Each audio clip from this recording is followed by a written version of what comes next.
সেই দিন আমরা গিয়েছিলাম কসকোতে, এটা হচ্ছে রেগো পার্কে। তো এখানে এসেই আমি দাইসো দেখে তো অবাক। তো দাইসো দেখে আমি দিলাম এক দৌড়, কারণ হচ্ছে দাইসো আমার খুবই ফেভারিট একটা ব্র্যান্ড। এটা হচ্ছে জাপানের মেইন ব্র্যান্ড। তো আমরা যেহেতু জাপানে ছিলাম অনেক বছর, তো জাপানের কিন্তু এই দাইসোটা খুবই পপুলার। যারা জাপান থাকে তারা কিন্তু অবশ্যই জানে। তো আমি দাইসো দেখে আর এক সেকেন্ড ওয়েট করতে পারিনি, আমি সাথে সাথে ঢুকে গেলাম। আর ইনায়া তো খেলনা পেয়ে খুবই খুশি, কারণ এই খেলনাগুলো ইনায়ের ছিল। তো ইনায়া তো দেখে চিনে ফেলেছে, তো তার বাবা তার সাথে একটু দুষ্টামি করছিল।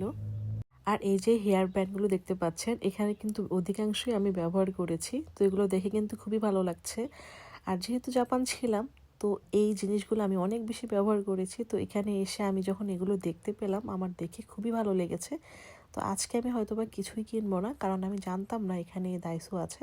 আর এখানে চশমাগুলো আছে, এগুলো আমি কিন্তু সব দেশে পাঠিয়েছিলাম, আমার আম্মু, আমার খালা, সবার জন্য। কারণ এই চশমাগুলো কিন্তু খুবই রিজনেবল এবং এগুলোতে কিন্তু প্লাস পাওয়ার আছে, মানে রিডিং চশমা আর কি। তো এই তো এগুলো দেখে ঘুরে ঘুরে দেখছিলাম। আর এখানে এই যে বিভিন্ন ধরনের মগ, তারপরে বালতি, অনেক কিছু ছিল যেগুলোর সাথে আমি খুবই পরিচিত। তো এখানে হচ্ছে আমি সব কিছু দেখেই মানে আমি ভাবছি যে আমি কখন এগুলো কিনবো, কারণ যেহেতু এগুলো আমার মানে আগেই ব্যবহার করা ছিল, আমি এগুলো জানি কেমন, এগুলো ব্যবহার করতে কেমন। তো এখানে এই যে স্টোরেজ বক্স ছিল, এগুলো আমি ব্যবহার করেছি, এগুলো খুবই ভালো। প্রাইস কিন্তু খুব বেশি না। আর ঘর সাজানোর কিন্তু অনেক অনেক জিনিস আছে এখানে। তো এখানে এই যে দেখেন ম্যাটগুলো, এই ম্যাটগুলো কিন্তু রিজনেবলের মধ্যে অনেক ভালো। আপনি ব্যবহার করে অনেক দিন ব্যবহার করতে পারবেন, আবার ফেলে দিয়ে আবার নতুন করে কিনতেও পারবেন। তো এখানে এই যে ওয়ান টাইম প্লেটের অনেক কিছুই ছিল, এগুলো যদিও জাপানে সবার বাসায় থাকতো। এখানে এই যে র্যাপগুলো আছে, এগুলো কিন্তু অনেক বেশি ব্যবহার করেছি। আর এই পাশটা হচ্ছে আমার সবচেয়ে ফেভারিট, এবং শুধু আমার না, যত মহিলা আছে, মেয়েরা আছে, সবার, গৃহিণী আছে। এখানে মগ আছে, মগ, তারপরে হচ্ছে এই যে তারপরে এই যে এই বাটিগুলো, এগুলো তো হ্যান্ডমেড বাটি জাপানিজ, এগুলো খুবই ভালো, আমি ব্যবহার করেছি।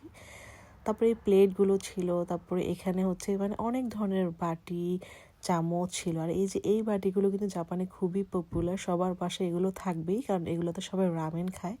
জাপানে যত অনেক রামেন খায় আর স্যুপ খায়, মিশো স্যুপ।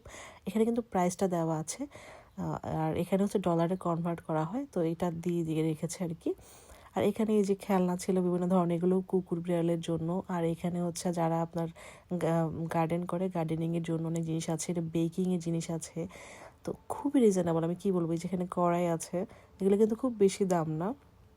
ফ্রাই প্যান, চামচ, এগুলো কিন্তু সব আমার বাসায় ছিল, এবং আমি এগুলো দেশেও নিয়ে গিয়েছিলাম সবাইকে গিফট